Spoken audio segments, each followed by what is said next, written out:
he was becoming something else entirely, something older, something hungrier. The cold has a sound, not the shivering of the body, but the silence that presses against the bones, the way darkness feels heavy as if it waits. Long ago, before fire touched the world, the nights were endless, and humans huddled in frozen villages, their breath rising in white clouds that vanished into the black. They knew hunger. They knew fear. They did not know warmth. Far beyond their reach, in mountains untouched by human hands, a faint glow shimmered. Not moonlight, not stars, something alive, something aware. Fire, hidden and protected by spirits whose eyes burned like embers, whose forms shimmered and shifted, watching everything with a patience older than humans themselves. To touch it unbidden was to risk more than death, and someone was watching them.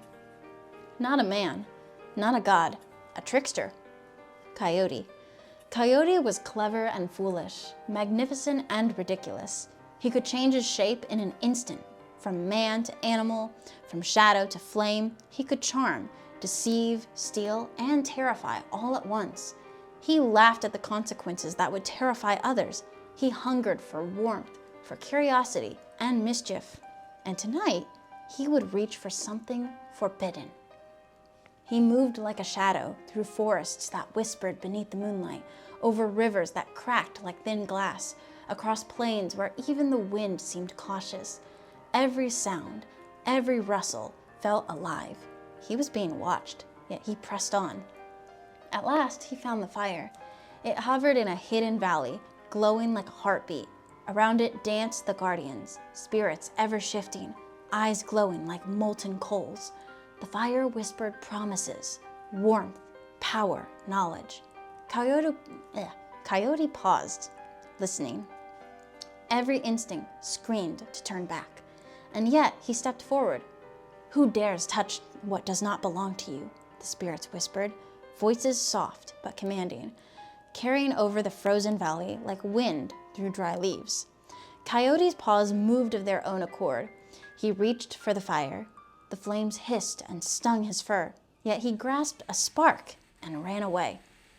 Behind him, the spirits' cries rose like a storm, shaking mountains and bending trees. The fire was alive. It pursued him as much as he pursued it.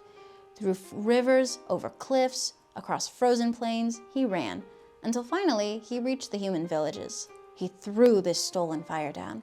Humans gathered, astonished. Warmth spread through their fingers. Laughter bubbled from frozen throats. The night was no longer empty. Fire glimmered in their eyes, reflected in their awe. And yet, Coyote did not rejoice. The stolen fire pulsed against his back, whispering in voices he could not ignore, testing him, feeding on something deep inside. It promised more than warmth. It demanded cunning, demanded obedience, demanded transformation. At first, the humans celebrated, but soon subtle signs appeared. Shadows moved against the walls without wind. Flames flickered on their own. Travelers spoke of amber eyes glowing among the trees, fur smoldering at the edges, watching silently. And sometimes, if the wind was right, a whisper reached human ears. Not wind, not voice, but thought, tempting curiosity, promising secrets for a price. Coyote felt the change first. His teeth sharpened, his laughter hollowed, his amber eyes glinted red in the darkness. He prowled closer to the villages, sometimes helpful, sometimes frightening, always unpredictable.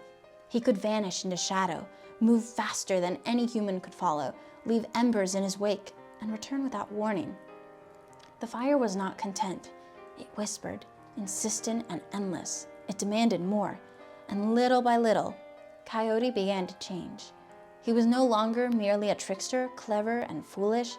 He was becoming something else entirely, something older, something hungrier. Humans learned to fear him, not openly, not immediately, but through whispers and shadows. Children began to shiver at his howl across the plains, a sound lonely, yet mocking. Travelers glimpsed glowing eyes and swore they heard a voice that was not his own. Coyote had brought warmth. He had given fire to humans. But the fire had claimed him. He was no longer just a trickster.